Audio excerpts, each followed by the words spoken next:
Hello and welcome to the South Bay Workforce Investment Board. My name is Maria Frias and I work under the Contracts Department, where we are tasked to implement and follow the policy and procedures that govern the operation of the statewide eligible training provider list in California. They address the activities of the governor, local workforce development boards, their America's Job Center of California locations, and those training providers who wish to offer services to adults, dislocated workers, and out-of-school youth whose training is funded by the Workforce Innovation and Opportunity Act. In this presentation, I will introduce you to the Contracts Department team, describe the different types of training providers, explain how to access and give you guidance through the online application, go over our desk review process, explain our cost analysis, talk about the pre-award site visit, go over the contract overview, and finally discuss how we track and monitor performance measures.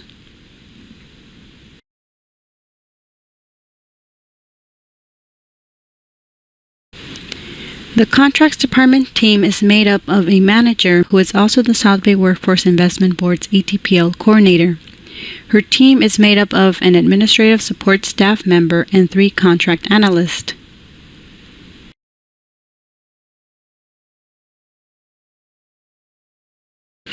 The South Bay Workforce Investment Board places training providers within 3 categories. Private for-profit organizations fall under the Regional Training Provider Directory, private nonprofit and community-based organizations under the Community Training Provider Directory, and public institutions and higher education such as colleges and university under Public Training Provider Directory.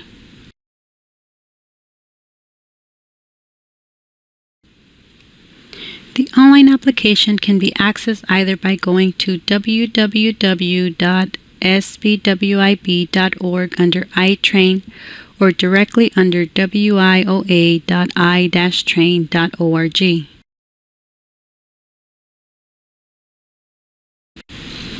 Once on the website, click on Application. Click on Our School Would Like to Be Listed on iTrain, and then select the link according to your organization type. When you click on the appropriate link, you will be able to see the application on the website, and the system will allow you to type in information, but will not allow those updates to be saved at the end. This is why it is important to first download the application and save it onto your own drive before filling out. To download it, click on the image as illustrated here. If you hover over the image, it indicates that it is a download feature. You can either open it right away through your own system's default Adobe Acrobat Reader or save it. This is what the cover page looks like. On the following page here in Step 1, it basically states that after completing the application and attaching all required documents, it gives you the mailing or email address to send. In Step 2, it states that an evaluation, which we refer to as a desk review of the application, will be conducted by a contract analyst who will then submit a recommendation to South Bay WIB or the board designee to pursue if the training provider meets all the required criteria for WIOA, ETPL, and South Bay WIB, or decline if not all criteria is met. Once the programs are listed in the systems, on this top section, it just basically tells you that you may view listed programs on iTrain or via the ETPL, which is located within CalJobs under Education Services. Below you will see our application guidelines. We ask that the application be typed and submitted in its original format and in sequence, as most of the pages become part of the draft agreement. Therefore, do not renumber, redesign, or reformat the forms. If mailing the application, we ask that it not be bound. However, we do accept it in 3-ring binders or binder clips. If you follow all the guidelines, the standard evaluation process takes approximately 30 calendar days from receipt of the application. Emphasis is placed on the standard being based on accurate completion of the application and submission of all required documentation. For more detailed information regarding the state's ETPL policy, you can click on the link below for more information.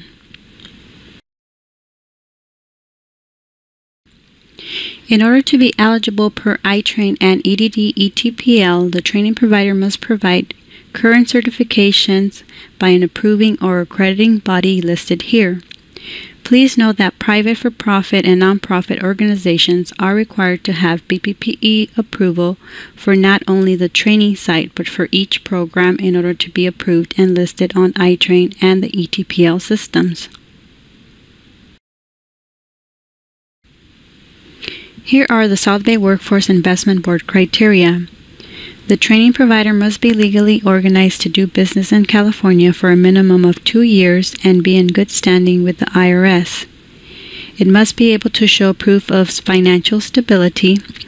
All proposed programs must be commercially available, must meet the demand occupation criteria, meet the minimum and average training-related wages at placement.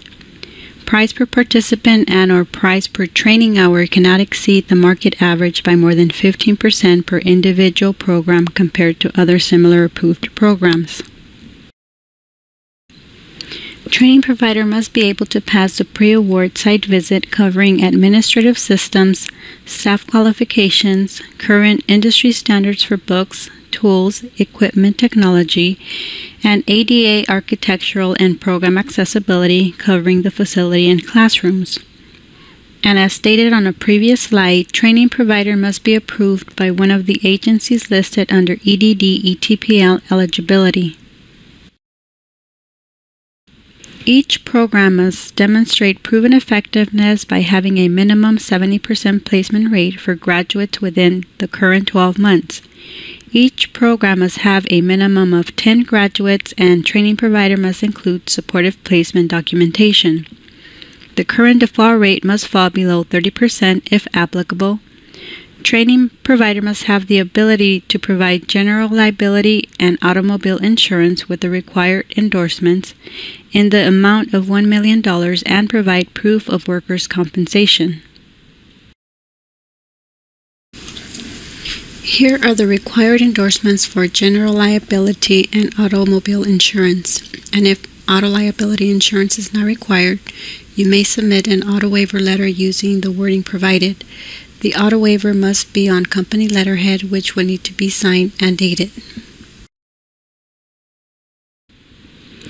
Listed here, you will find all the required documents we will need you to include with your application. I will not go through each one, as you will need to pull these documents and make sure they are all included with your application. Under licensing, we not only need your BPPE approval for each training site, but also need the approved educational program list, as we will need to review the program length of instruction, program type, and need the expiration date listed on the bottom of that page.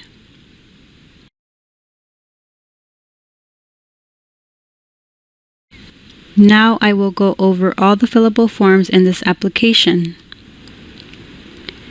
The application training provider information form, Exhibit A for program outline, Exhibit B for competencies, Exhibit E, the statement of business ownership for training provider, the training provider enrollment performance matrix form, the iTrain program description form, and the training provider authorized signature form. The only two forms that will not be included in the contract are the enrollment performance matrix and the iTrain program description forms, which are in bold font here. We need all forms typed, as they do become a legal document. This is the 2-page training provider information form. We also refer to this page as a bidder information sheet referenced in the contract. I will not go over this page entirely, as it is self-explanatory, but need to point out a few things. We need the legal name, including DBA if applicable here. When getting ready to draft the contract, we refer to your organization's name as listed on the general liability insurance, so please cross-reference this information for accuracy. Under personnel, please select whether the person is a Mr. or Miss, as sometimes it is hard to decipher the gender just based on the name. and we want to make sure that we address the individual accordingly. Normally, the person listed here would be the person SBWIB staff is expected to work with during the contract, any amendments, or renewal process. Here you will identify the person legally authorized by your organization to sign contracts.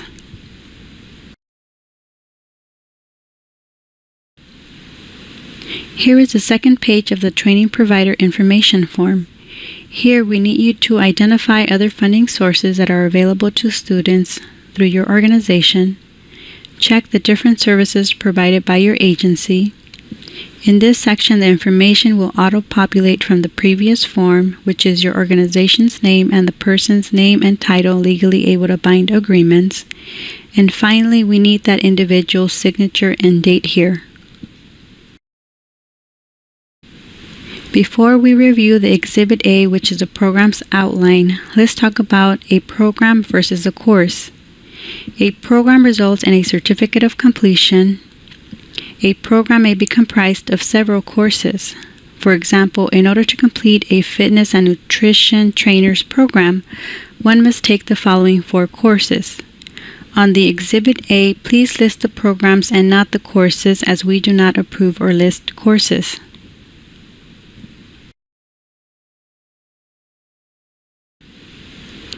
Here is the Exhibit A. One is required for each program.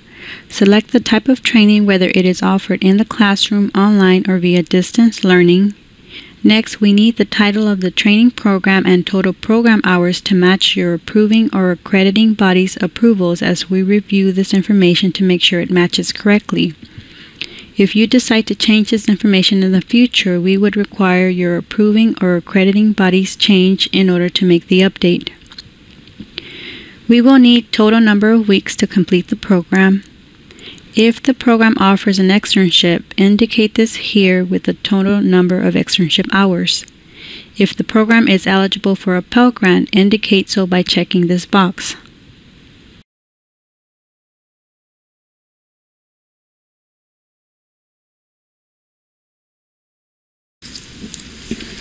In order to indicate the program's total cost, start by filling in that information in the cost breakdown section to sum up here.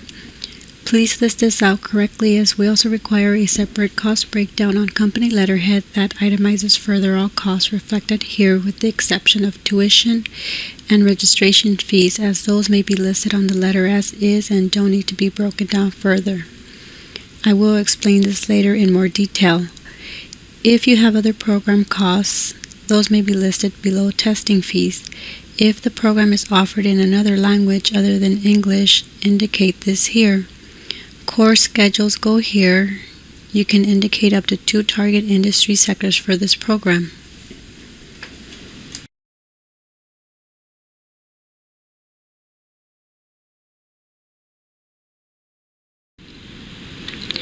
We require the target occupation and minimum and average wages for that occupation.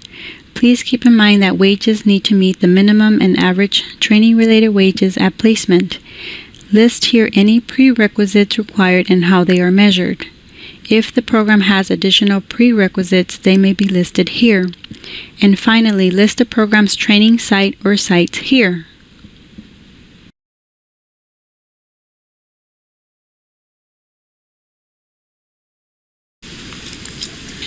Let's discuss the cost breakdown on Exhibit A versus the separate itemized cost breakdown we require on company letterhead. Here is a simple illustration of the cost breakdown on Exhibit A. For a computer technician program, for example, there are tuition, registration, and book fees as shown here. The cost breakdown on company letterhead, as illustrated here, will list the tuition and registration fees as is. Only these 2 categories do not require to be broken down further on the letter. However, any other fees would need to be listed in more detail. If you refer to the books, because the program requires 3 different books, they would be listed on the letter as reflected here. Any other costs, such as supplies, materials, uniforms, exams, etc., would need to be listed in the same manner.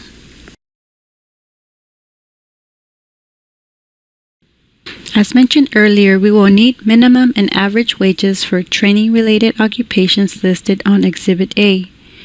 This information may be retrieved via ONET Online. The website is provided here. Simply type the occupation here. In this example, we will use fitness trainer. A list of occupations will appear. Select the most appropriate. In this example, I will select the first choice.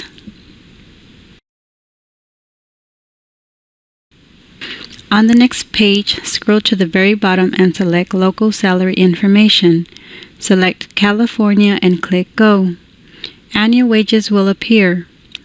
California wages are listed in red. To view hourly wages instead, click on the View Hourly Wages link. Here you will find the minimum and average wages that you may use on Exhibit A. This is Exhibit B for competencies. The information typed previously on Exhibit A, such as the training title, training provider name, program hours and weeks, will auto-populate on the top section of this form as illustrated here. However, we need the competencies, measurement, and minimum passing scores listed below.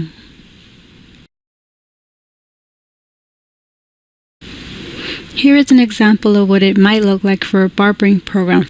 We do not allow this form to be turned in blank or with only one or two competencies listed.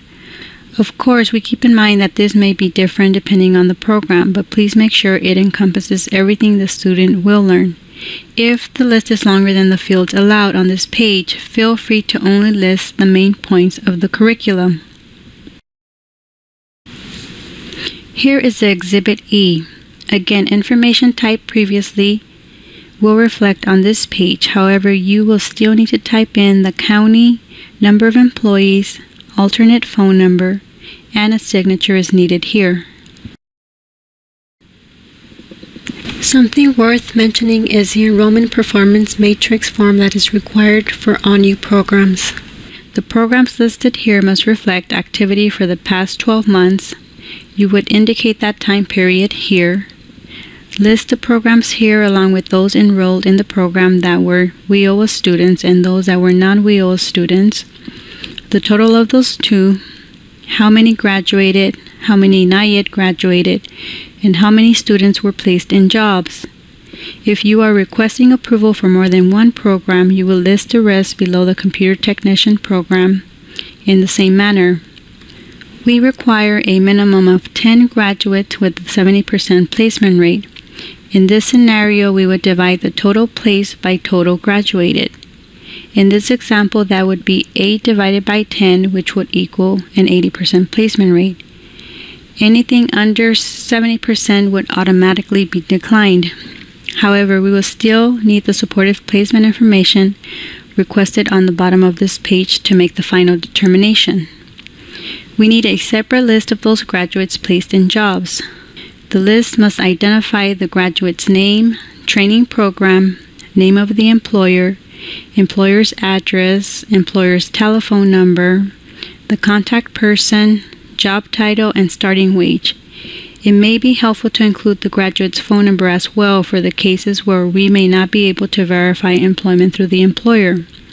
If we cannot verify at least 70% placement rate, we will give you an opportunity to provide third-party employment verifications. Only those programs that meet or exceed the 70% placement rate after verification is conducted by our office will be recommended for approval.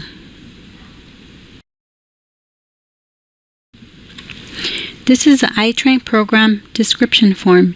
Information previously typed will auto-populate on the top section of this form. We need you to provide the program's description here. This information will reflect both on iTrain and the ETPL systems. If you want to submit more than one program, you may get additional forms by clicking here under Add Program. This will give you a new set of Exhibit A, Exhibit B, and iTrain program description form. And finally, this is the Authorized signature form. Normally, the person listed on the top contract section is the person who is signing the application forms. But in case your organization wants this person to be someone else, we did not have this field auto-populate to give you the freedom to designate other individuals that are legally able to bind agreements.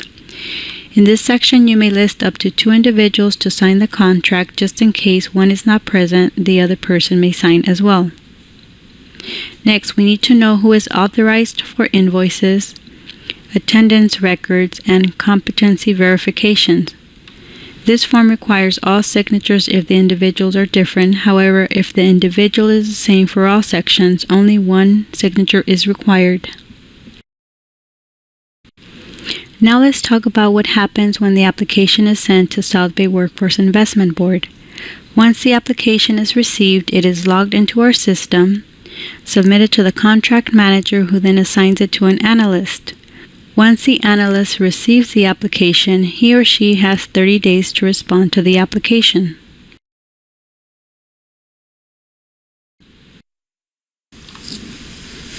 After we determine that the application submitted is complete and all required documents are included, we refer to the Enrollment Performance Matrix to make sure all the new programs are listed and that we have corresponding Exhibit A, Exhibit B, iTrain program description, and the itemized cost breakdown on company letterhead.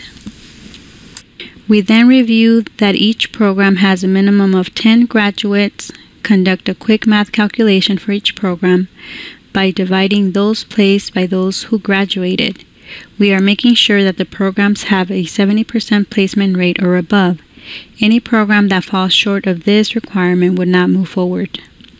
However, for those that meet the placement rate requirement, we will then refer to the supportive placement information mentioned on the bottom of this page to conduct employment verifications.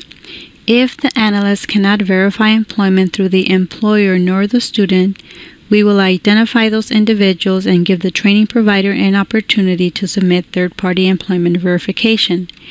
Please note that we do not acknowledge verifications made by your own employees or staff. They need to be verified by the employer directly to count. Once we determine the programs that meet or exceed the 70% placement rate, we will then submit your audited financial statements to our financial department for review. Once the financial statements are reviewed and pass the financial stability test, we move on to conduct a cost analysis for those programs that met the criteria.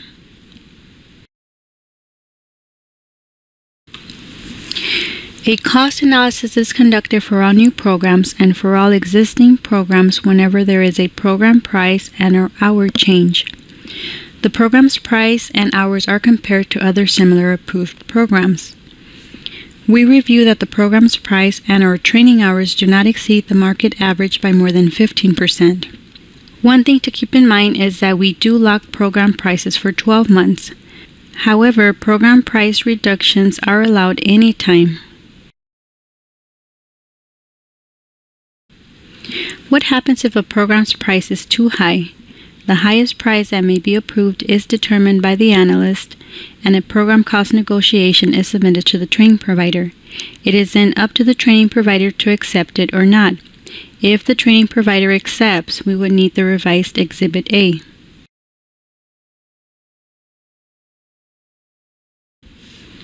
Once we determine the training provider's financial stability, would programs meet the required placement rates and meets the cost analysis criteria, a letter to pursue is sent to training provider listing the programs we will pursue and, if applicable, those that were declined with reasons. The letter will state the pre-award site visit is being conducted and coordinated with an industry expert for each program. As soon as the industry expert is found, the analyst will reach out to coordinate and schedule the pre-award site visit. The pre-award visit encompasses reviewing the administrative systems, staff qualifications, current industry standards for books, tools, equipment, technology, and ADA architectural and program accessibility for the facility and the classrooms.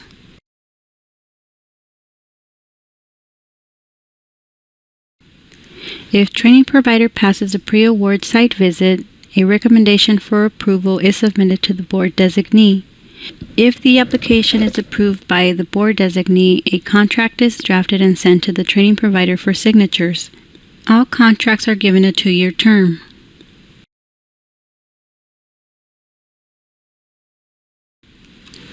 This is what is included with the contract. The contract itself, Exhibits A, B, C, D, E, the vendor authorized signature page, the itemized cost listing, the bidder information sheet, which is a training provider information form, the general liability insurance, auto insurance or auto waiver letter, and proof of workers' compensation. As illustrated here, most of the application documents are included here, which is why we require them to be typed as they become legal documents.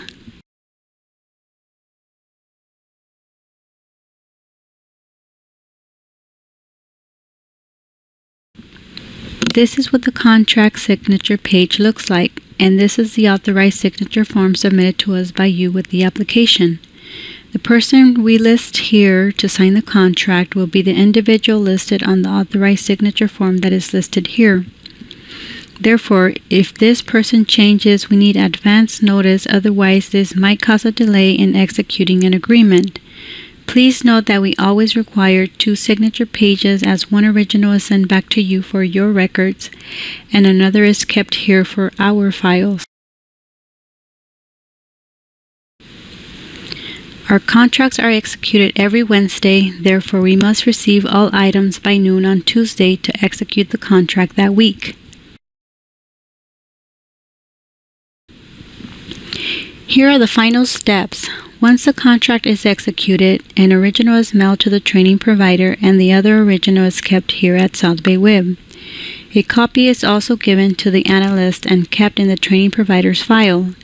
And finally, the training provider along with the programs are listed on iTrain, the ETPL, and SBWIB's master directory.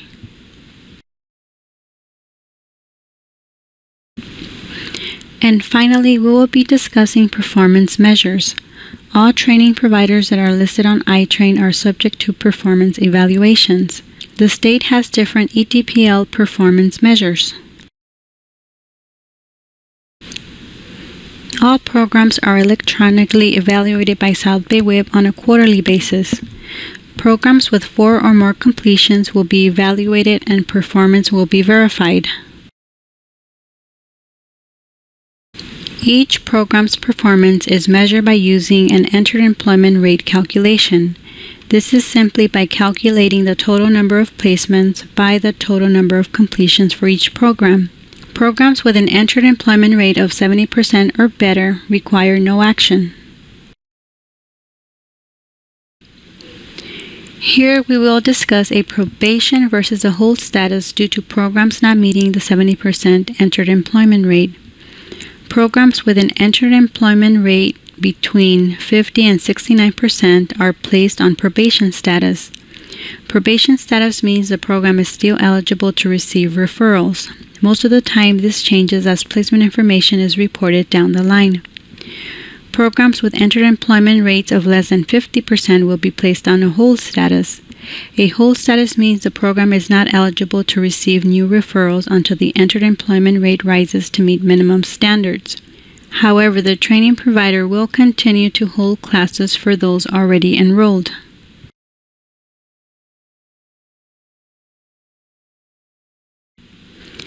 Our probation hold process is as follows. When it is determined that a program meets the probation or hold status, a letter is mailed to the training provider.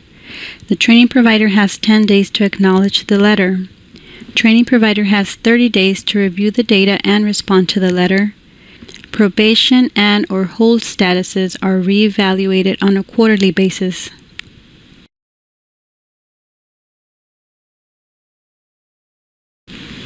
This concludes the presentation. Thanks for listening.